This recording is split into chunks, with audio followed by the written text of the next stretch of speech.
After a certain amount of Thanksgivings, this shit becomes a scientific routine, okay? Big day of Thanksgiving action, hanging out with the fam, eating a ton of food, sitting around like a fat piece of shit, watching all the football action, crashing out early, waking up, not doing shit all day Friday. This is called post-Thanksgiving.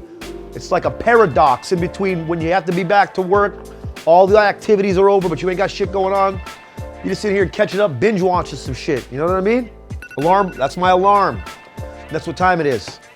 It's time to make that post-Thanksgiving sandwich, that next day leftovers only sandwich. Oh, that's my shit. Let's go make one.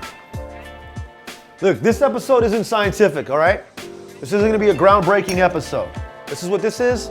It's about building a routine as a young adult. You did the Thanksgiving thing. You already did what you had to do. Fresh food, everybody came together, you hang out with some fools you probably didn't want to see, some other fools you're glad you saw. You're back at the crib, mom sent you home with some food. You know, I don't do shit on the day after Thanksgiving. I literally don't do shit. I set my alarm to come make my post-Thanksgiving Day sandwich. That's the level of discipline you have to have on a clean, solid post-Thanksgiving routine. I mean, it's that easy. Myself personally, not a big white bread guy, except on the day after Thanksgiving. You can go with other breads, go with maybe a Hawaiian slider or some shit like that, like Hawaiian bread with some of this stuff. I mean, this is as basic as it gets, guys. We're talking about classic post-Thanksgiving sandwich here. You know, some of you will be mad at yourselves that you never did this. You didn't think of this level of ingenuity, which is actually a very basic level. First of all, I got a little bit of stuffing left. My mom gave me some turkey and some mashed potatoes, okay? There's other items that can be thrown on this sandwich. If you're a yams person, yam it up. Cranberry can also be on there. I'll tell you what's fun being a comedian at your family's get-together at Thanksgiving is all your uncles with the corny-ass jokes and shit, you know? Why do pilgrims' pants always fall down? Because their buckles on their hat. I love when an older person comes and gives me a joke, you know? They're like, listen, you can use this for your little act. I love that they've been holding on to it for a decade. Hey, listen, what the turkey get accused of? Foul play. Use that in your little act.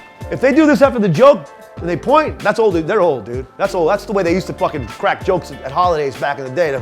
They hit you with the joke, foul play. When they walk it off, it's a quality ass uncle. First of all, I'm using this, I'm going hard with the mashed potatoes right away. We're looking at high carb here, right on the white bread. Look at that. You gotta get quality construction. Act like you work at a restaurant when you're building this bitch. You know what I mean? Next, then you do this. For internet's sake, I'll wash the fork off. Now, stuffing, coming in hot. Layer 2, get it in there nice. You're looking to give it a good base so it doesn't fall all over your chest and shit, and then you're sleeping in stuffing for 2 weeks because you don't want to do laundry that much, you know? You ain't getting no action anyways. Fucking need to wash your sheets for. You're gonna press down into the mashed potatoes. At your age, there should be no reason that you sleep in smashed up stuffing for 2 nights because you're too lazy to clean it up. Now, I know that maybe younger me is gonna take the gravy and want to pour it on the sandwich. 40-year-old me ain't doing that, all right? I don't want to be sloppy and shit, just got a new sweatshirt, you know? 40-year-old me's dipping the sandwich in the gravy. Boom, 1 minute. Let the gravy do what it do. Boom, turkey all day. I'm gonna rip the turkey up into pieces here.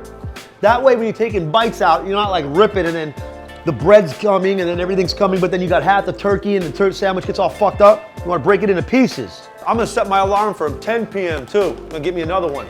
And there she is, look at that. Perfectly crafted and masterly engineered post-Thanksgiving sandwich. And we're only missing one item. Boom, Frank's Red Hot. Of course I'm going Frank's Red Hot, guys. Frank's has been adding the perfect blend of flavor and heat for over 90 years. Why would I not trust that? This was the secret ingredient in the very first buffalo wing in 1964. I mean, are you kidding me? Hit it right there. That's it. That's the move.